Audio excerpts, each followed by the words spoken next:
ಕಾಂಗ್ರೆಸ್ನಲ್ಲಿ ಕುರ್ಚಿ ಫೈಟ್ಗೆ ಈಗ ಹೊಸ ಮಜಲನ್ನು ಕೊಟ್ಟಿದ್ದಾರೆ ಡಿ.ಕೆ. ಶಿವಕುಮಾರ್ ಸಹೋದರ ಡಿ.ಕೆ. ಸುರೇಶ್. ಅವ್ರದ್ದು ಬೇಸರದ ಮಾತು ಅಥವಾ ನಿರಾಶೆಯ ಮಾತು ಏನು ಬೇಕಾದರೂ ಅಂದ್ಕೋಬಹುದು. ಆದರೆ ಎಚ್ಚರಿಕೆಯ ಸಂದೇಶವನ್ನು ಯಾರು ಕೊಡಬಹುದು, ಅವರಿಗೆ ಕೊಡುವ ರೀತಿಯಲ್ಲಿ ಇವತ್ತು ಅವರು ವ್ಯಾಖ್ಯಾನವನ್ನು ಮಾಡಿದ್ದಾರೆ.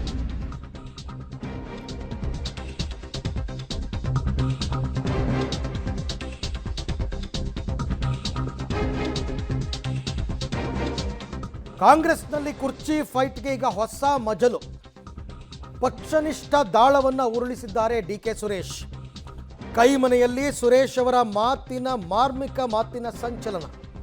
ಹೈಕಮಾಂಡ್ಗೆ ಪರೋಕ್ಷವಾಗಿ ತಾಳ್ಮೆ ಪಾಠವನ್ನು ಮಾಡಿದ್ರ ಡಿ.ಕೆ. ಸುರೇಶ್ ಅಂತಕ್ಕಂಥದ್ದು. ಯಾಕೆಂದರೆ ಅವ್ರು ಹೇಳ್ತಾರೆ, ಅಧಿಕಾರನೂ ಶಾಶ್ವತ ಅಲ್ಲ, ನಮ್ಮ ತಾಳ್ಮೆನೂ ಶಾಶ್ವತ ಅಲ್ಲ, ಎಲ್ಲದಕ್ಕೂ ಒಂದು ಇತಿ ಅಂತಕ್ಕಂಥದ್ದು ಇರುತ್ತೆ ಅನ್ನೋ ರೀತಿಯಲ್ಲೇ ಇವತ್ತು ಅವ್ರು ಮಾತನಾಡಿದ್ದಾರೆ. ಸ್ವಲ್ಪ ಬೇಸರದಲ್ಲೇ ಮಾತಾಡಿದ್ದಾರೆ. ಇನ್ನೂ ಎಷ್ಟು ದಿನ ಅಂತ ಕಾಯೋದು? ಡಿ.ಕೆ. ಶಿವಕುಮಾರ್ ಪಕ್ಷನಿಷ್ಠ, ವ್ಯಕ್ತಿನಿಷ್ಠನಲ್ಲ.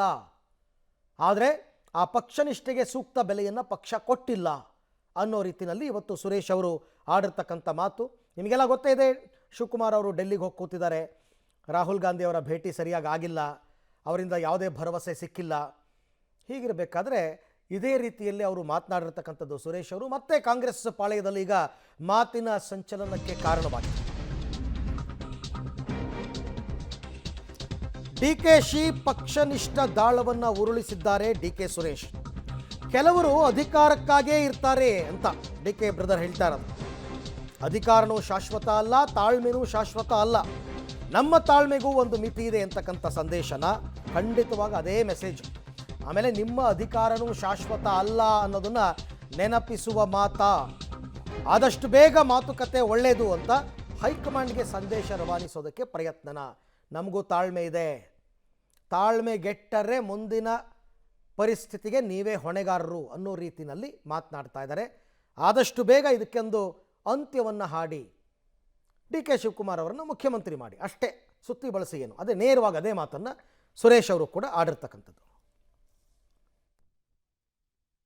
ನೋಡಿ, ಪಕ್ಷ ಆಲ್ರೆಡಿ ಹೇಳಿದೆ ತಾಳ್ಮೆಯಿಂದ ಇರಿ ಅಂತೇಳಿ. ಸೊ ಇವತ್ತು ರಾಹುಲ್ ಗಾಂಧಿ ಅವರು ಕೂಡ ಮೈಸೂರಿನಲ್ಲಿ ಭೇಟಿ ಮಾಡುವಂಥ ಸಂದರ್ಭದಲ್ಲಿ ಸೂಕ್ತ ಸಮಯದಲ್ಲಿ ಸೂಕ್ತ ನಿರ್ಧಾರ ತಗೋತೀವಿ ಅಂತ ಹೇಳಿ ತಿಳಿಸಿದ್ದಾರೆ. ಸೊ ಹಾಗಾಗಿ ಡಿ.ಕೆ. ಶಿವಕುಮಾರ್ ಅವರು ಮೊದಲಿಂದನೂ ಕೂಡ ಪಕ್ಷದ ಶಿಸ್ತಿನ ಸಿಪಾಯಿ. ಸೊ ಪಕ್ಷದ ಹಿತದೃಷ್ಟಿಯಿಂದ, ಶಾಸಕರ ಹಿತದೃಷ್ಟಿಯಿಂದ ಸೊ ಎಲ್ಲವನ್ನೂ ಕೂಡ ತಾಳ್ಮೆಯಿಂದ ಎಲ್ಲ 140 ಶಾಸಕರನ್ನು ಒಟ್ಟಾಗಿ ತೆಗೆದುಕೊಂಡು ಹೋಗಬೇಕು ಅನ್ನೋ ಗುರಿಯನ್ನು ಇಟ್ಕೊಂಡು ಪಕ್ಷದ ಆದೇಶಕ್ಕೋಸ್ಕರ ಕಾಯ್ತಾ ಇದ್ದಾರೆ. ಒಬ್ಬ ರಾಜಕಾರಣಿಗೆ ಒಕ್ಕಲಿಗರ ಓಟು ಬೇಕು, ಲಿಂಗಾಯತ ಓಟು ಬೇಕು, ಪರಿಷ್ಠ ಜಾತಿ ಓಟು ಬೇಕು, ಪರಿಷ್ಠ ಪಂಗಡದ ಓಟು ಬೇಕು. ಹಂಗನ್ಬಿಟ್ಟು ಒಬ್ಬರದೇ ಓಲೈಸ್ಕೊಳ್ಳುವಂಥದ್ದೇನಿಲ್ಲ. ಎಲ್ಲರ ಓಟು ಮತಗಳು ಕೂಡ ಭಾಳ ಮುಖ್ಯ ಆಗ್ತದೆ. ಸೊ ಎಲ್ಲೋ ಒಂದು ಕಡೆ ರಾಷ್ಟ್ರಕ್ಕೆ, ರಾಜ್ಯಕ್ಕೆ, ಅಭಿವೃದ್ಧಿಗೆ ಕುಂಠಿತ ಆಗುವಂಥ ಬೆಳವಣಿಗೆಗಳು ಯಾವುದು? ಈ ಜಾತಿ ಮೇಲೆ ನಡೆಯುವಂಥ ರಾಜಕಾರಣಗಳು. ಸೊ ಶಿವಕುಮಾರ್ ಅವರು ಯಾವತ್ತೂ ಕೂಡ ಪಕ್ಷಕ್ಕೆ ನಿಷ್ಠರಾಗಿದ್ದಾರೆ ಹೊರತು ವ್ಯಕ್ತಿಗೆ ನಿಷ್ಠರಾಗಿಲ್ಲ. ಅವರು ಪ್ರತಿ ಭಾಷಣದಲ್ಲೂ ಕೂಡ ಹೇಳ್ತಾನೆ ಇರ್ತಾರೆ, ನಾನು ಪಕ್ಷಕ್ಕೆ ನಿಷ್ಠೆಯಿಂದ ಇದ್ದೇನೆ ಅಂತ. ಕೆಲವರು ವ್ಯಕ್ತಿಗೆ ನಿಷ್ಠೆಯಿಂದ ಇರ್ತಾರೆ. ಏನು ಪಂಚಾಯತಿ ಚೇರ್ಮನ್ಗಳೇ ಬಿಡಲ್ಲಪ್ಪ, ನಾವು ಮಾಡಿದ್ದು ಚೇರ್ಮನ್ಗಳು. ಹಣ ಮದುವೆ ಆಗೋಗ್ಲಿ ಅಂತಾನೆ, ಹಣ 15 ದಿನ ಇನ್ವಿಟೇಷನಲ್ಲಿ ಹೆಸರು ಹಾಕ್ಸ್ಕೊಬಿಡ್ತೀನಿ ಅಂತಾನೆ, ಹಣ ಮಾರ್ಚ್ ಎಂಟು ಮುಗಿದೋಗ್ಲಿ ಅಂತಾನೆ. ಸೇರ್ಕೋಬೇಕಾದ್ರೆ ಚೇರ್ಮನ್ ಆಗಬೇಕಾದ್ರೆ 3 ದಿನ ಕೊಟ್ಬಿಡು, ನಾನು ಮಾಜಿ ಅನ್ಸ್ಕೊಬಿಡ್ತೀನಿ ಅಂತಾರೆ. ಏನು ಮಾಡೋಕ್ಕಾಯ್ತಿದೆ? ಅದು ರಾಜಕಾರಣದಲ್ಲಿ ನಂಬಿಕೆಗಳು ಭಾಳ ಮುಖ್ಯ ಆಗ್ತದೆ. ಎಲ್ಲವನ್ನು ಕೂಡ ಭಾಳ ಚಿಕ್ಕದ್ರಿಂದನೂ ಕೂಡ ಡಿ.ಕೆ. ಶಿವಕುಮಾರ್ ಇದೆಲ್ಲನೂ ನೋಡ್ಕೊಂಡು ಬಂದಿದ್ದಾರೆ. ಹಳ್ಳಿಲಿ ನಡೀತಾ ಇರುವಂಥ ಬೆಳವಣಿಗೆಗಳನ್ನು ನಿಮ್ಮ ಗಮನಕ್ಕೆ ತಂದೆ. ಈ ಚೇರ್ಮನ್ರು ಕ್ಯಾಟಗರಿಗಳಾಗೋದ ಮೇಲೆ ಎಲ್ಲರೂ ಚೇರ್ಮನ್ ನಿಂತ್ಕೊಳ್ಳುವಾಗ ನಾವು ನಿಂತ್ಕೊಳ್ಳಲ್ಲ ಅಂತಾರೆ, ಲೇಡೀಸ್ ನಮ್ಗೆ ಬೇಡ ಅಂತಾರೆ. ಚೇರ್ಮನ್ ಬಂದ್ಬಿಡ್ತು ಅಂತ ಅಂದರೆ ನಮ್ಗೆ ಬೇಕೇ ಬೇಕು ಅಂತಾರೆ. ಸೊ ಹಂಗಾಗಿ ಭಾಳ ಕಷ್ಟ. ಅಧಿಕಾರದಿಂದ ಇನ್ನೊಬ್ರನ್ನ ಬಿಡು ಮಾತು ಕೊಟ್ಟಿದ್ಯಾ ಅಂತ ಹೇಳೋದು ಭಾಳ ಕಷ್ಟ. ಅಧಿಕಾರ ಯಾರಿಗೂ ಅಷ್ಟು ಸುಲಭವಾಗಿ ಬರಲ್ಲ. ನಾನು ಮೊದಲೇ ಹೇಳಿದ್ದೀನಿ, ನಮ್ಮ ಅಣ್ಣನ ಹಣೆಯಲ್ಲಿ ಬರೆದಿದ್ರೆ ಮುಖ್ಯಮಂತ್ರಿ ಆಗ್ತಾರೆ. ಈಗಲೂ ಅದನ್ನೇ ಹೇಳ್ತೀನಿ. ಸೊ ಮುಖ್ಯಮಂತ್ರಿ ಹುದ್ದೆ ಭಾಳ ಸುಲಭವಾದದ್ದಲ್ಲ, ಅಷ್ಟು ಸುಲಭವಾಗಿ ಸಿಗುವಂಥದ್ದಲ್ಲ. ಮತ್ತಷ್ಟು ಮಾಹಿತಿ ನನ್ನ ಕೊಲೀಗ್ ಸುಕೇಶ್ ಅವರಿಂದ ಪಡ್ಕೊಂಡ. ಸುಕೇಶ್, ಡಿ ಕೆ ಶಿವಕುಮಾರ್ ಜಾತಿ ರಾಜಕಾರಣ ಮಾಡಲ್ಲ, ಆತ ಪಕ್ಷನಿಷ್ಠ, ಕೆಲವರು ಅಧಿಕಾರಕ್ಕೋಸ್ಕರನೇ ಇರ್ತಾರೆ, ಅಧಿಕಾರ ಶಾಶ್ವತ ಅಲ್ಲ, ತಾಳ್ಮೆನೂ ಶಾಶ್ವತ ಅಲ್ಲ. ಈ ಎಲ್ಲ ಮಾತುಗಳು ಯಾರ್ಯಾರಿಗೆ ಕೊಟ್ಟ ಸಂದೇಶಗಳೇನು, ಈಗ ರಾಜಕೀಯ ವಲಯದಲ್ಲಿ ಇದರ ಚರ್ಚೆಗಳೇನು ಅಂತ? ಅರವಿಂದ್, ಸಹಜವಾಗಿ ಯಾಕಂದರೆ ಪವರ್ ಶೇರಿಂಗ್ನ ಲೆಕ್ಕಾಚಾರದಲ್ಲಿ ಇದ್ದಂಥ DCM ಡಿ ಕೆ ಶಿವಕುಮಾರ್ ಅವರಿಗೆ ಅವರು ಅಂದುಕೊಂಡಂಥ ದಿನದಲ್ಲಿ ಅಥವಾ ಅಂದುಕೊಂಡ ಸಮಯದಲ್ಲಿ ಯಾವುದೂ ಆಗಿಲ್ಲ. ಆದ ಕಾರಣಕ್ಕಾಗಿ ದೆಹಲಿಯಲ್ಲೂ ಕೂಡ ಹೈಕಮಾಂಡ್ ನಾಯಕರ ಭೇಟಿಯನ್ನು ಮಾಡಿ ಒಂದು ಸ್ಪಷ್ಟನೆಯನ್ನು ಅಥವಾ ಒಂದು ಕ್ಲಾರಿಟಿನ ತೆಗೆದುಕೊಂಡು ಬಂದಂತೆ ಕಾಣಿಸ್ತಿದೆ ಅವರು ಒಬ್ಬರೇ ಹೋಗಿ. ಆದರೆ ಇಬ್ಬರನ್ನೂ ಕರೆಸಿ ಯಾವಾಗ ಮಾತಾಡ್ತಾರೆ ಅನ್ನುವಂಥದ್ದು ಇರುವಂಥ ಪ್ರಶ್ನೆ. ಅದಕ್ಕೆ ಆದಷ್ಟು ಶೀಘ್ರವಾಗಿ ಅನ್ನುವಂಥದ್ದು ಹೈಕಮಾಂಡ್ ಕಡೆ ಇರುವಂಥ ಸಮರ್ಥನೆ ಕೂಡ.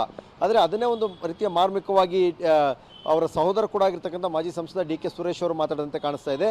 ಅಂದರೆ ಇಲ್ಲಿ ಅಧಿಕಾರನೂ ಶಾಶ್ವತ ಅಲ್ಲ, ತಾಳ್ಮೆನೂ ಶಾಶ್ವತ ಅಲ್ಲ ಅನ್ನುವಂಥದ್ದು. ಅಂದರೆ CM ಆಗಿ ಮುಂದುವರಿತಾ ಇರುವಂಥ ಸಿದ್ದರಾಮಯ್ಯ ಅವರು ಅಧಿಕಾರನೂ ಶಾಶ್ವತ ಅಲ್ಲ ಅನ್ನುವಂಥದ್ದು ಪರೋಕ್ಷ ಹೇಳಿಕೆ ಇರ್ಬೋದು. ಆದರೆ ಡಿ ಕೆ ಶಿವಕುಮಾರ್ ಸಾಕಷ್ಟು ತಾಳ್ಮೆಯಿಂದ, ಶಿಸ್ತಿನಿಂದ, ಪಕ್ಷಕ್ಕೆ ಕಮಿಟೆಡ್ ಆಗಿ ತಾಳ್ಮೆಯಿಂದ ಕಾಯ್ತಾರೆ ಅಂತ ಹೇಳಿದ ನಂತರದಲ್ಲಿ ಇದೇ ಮಾತನ್ನು ಡಿ ಕೆ ಸುರೇಶ್ ಅವರು ಹೇಳಿರೋದ್ರಿಂದ, ಅಂದರೆ ನಮ್ಮ ತಾಳ್ಮೆಗೊಂದು ಲಿಮಿಟ್ ಇದೆ, ಅಥವಾ ಒಂದು ಸಮಯದವರೆಗೆ, ಒಂದು ನಿಗದಿತ ದಿನಗಳವರೆಗೆ ಮಾತ್ರ ಈ ತಾಳ್ಮೆ, ಅಲ್ಲಿಗೆ ಅದು ಎಕ್ಸ್ಪೈರಿ ಡೇಟ್ ಆಗುತ್ತೆ ಅನ್ನುವಂಥ ಅರ್ಥದಲ್ಲಿ ಮಾತಾಡದಂತೆ ಕಾಣಿಸ್ತಾ ಇದೆ. ಆ ಮೂಲಕವಾಗಿ ನಾವು ಇಟ್ಟಂಥ ಬೇಡಿಕೆ ಅಥವಾ ಪವರ್ ಶೇರಿಂಗ್ ವಿಚಾರದಲ್ಲಿ ಹಿಂದೆ ಕೊಟ್ಟಂಥ ಮಾತು ಏನಿದೆ ಅದನ್ನು ನಡೆಸಿಕೊಡಿ ಅನ್ನುವಂಥ ಒಂದು ಪರೋಕ್ಷ ಸಂದೇಶವನ್ನು ಬಹಿರಂಗವಾಗಿ ರವಾನಿಸುವ ಪ್ರಯತ್ನವನ್ನು ಮಾಡದಂತೆ ಕಾಣಿಸ್ತಾ ಇದೆ. Arvind, right, thank you.